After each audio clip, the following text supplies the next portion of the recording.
আনন্দপুরে প্রমোটারকে কুপিয়ে খুনের 1.5 দিনের মাথায় প্রথম গ্রেফতারি। ধৃতের নাম জাকির এবং এখনো অধরা দুই দুষ্কৃতী।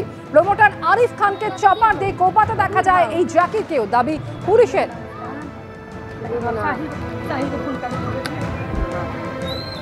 বাইক থামিয়ে সেদিন 3 দুষ্কৃতী চড়াও হয়েছিল এবং পালানোর চেষ্টা করেও সেই সময় রেহাই পাননি ওই প্রমোটার, তাকে কুপিয়ে খুন করা হয়।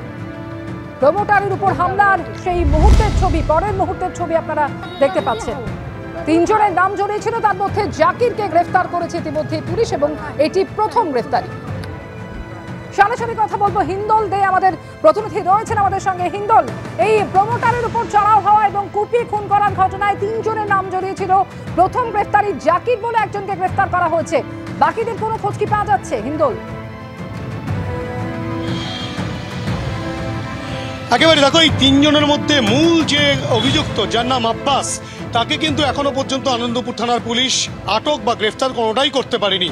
তোমাকে বলে রাখি, গত শুক্রবার সন্ধ্যে 7:30 থেকে 8টার মধ্যেই খুনের ঘটনা ঘটে একেবারে আনন্দপুর থানার অন্তর্গত এই যে উত্তর 55 গ্রাম তপসিয়া রোড, সেই তপসিয়া রোডেই কিন্তু খুনের ঘটনা ঘটে একেবারে প্রকাশ্যে, যেখানে বহু মানুষের আনাগোনা। সেইখানে কিন্তু প্রকাশ্য রাস্তায় একজন ব্যক্তিকে 3 জন দুষ্কৃতী মিলে চপার দিয়ে কুপিয়ে কুপিয়ে খুন করে।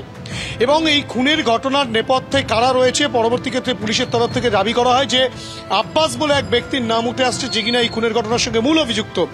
সেই আব্বাসের সঙ্গে আরো 2 জন ছিল, যাদের মধ্যে একজনকে গ্রেপ্তার করেছে, যার নাম জাকির ওরফে লিলি। এই জাকির ওরফে লিলি এবং আব্বাস, এদের 2 জনকে কিন্তু চপার নিয়ে কোপাতে দেখা যায় আরিফ খানকে, এবং আরিফ খানকে যে কোপিয়ে খুন করা হয়েছে সেই খুনের ঘটনা আব্বাস যেমন অভিযুক্ত, তার পাশাপাশি সিসিটিভি ক্যামেরার ফুটেজ যেটা পাওয়া গিয়েছে, অর্থাৎ কিনা 36D তপসিয়া রোডের যেখানে বিল্ডিং বহুতলের সামনে যে খুনের ঘটনাটা ঘটেছে, সেটা কিন্তু সম্পূর্ণ সেই সিসিটিভি ক্যামেরা বন্দী হয়, যা পুলিশ বাজেয়াপ্ত পর্যন্ত করে। এবং সেই সিসিটিভি ক্যামেরার ফুটেজ দেখে এবং আনুষঙ্গিক বিভিন্ন রকম তথ্য প্রমাণ সংগ্রহ করে বিভিন্ন মানুষের থেকে সমস্ত তথ্য নেওয়ার পর পুলিশ কিন্তু তদন্ত প্রক্রিয়া এগিয়ে নিয়ে যায় এবং পরিবারের, অর্থাৎ কিনা আরিফ খানের পরিবারের অভিযোগের ভিত্তিতে আব্বাসকে যেমন পুলিশ খুঁজছে, তার পাশাপাশি সেই সিসিটিভি ফুটেজ খতিয়ে দেখে পুলিশ জাকির ওরফে লিলিকে কিন্তু শনাক্ত করে এবং পরবর্তী ক্ষেত্রে বিভিন্ন জায়গায় তল্লাশি চালিয়ে অবশেষে জাকিরকে 1.5 দিনের মাথায় পুলিশ গ্রেপ্তার করলো। কিন্তু এখনো পর্যন্ত সেই আব্বাস, সে এখনো পর্যন্ত পলাতক। কিন্তু এই খুনের নেপথ্যের কারণটা কি, সেই নিয়ে কিন্তু এখনো পর্যন্ত একটা ধোঁয়াশা রয়েছে তদন্তকারীদের মধ্যে। অনেকগুলো দিকই খতিয়ে দেখা হচ্ছে, সেটা নিয়ে যেমন ধোঁয়াশা রয়েছে।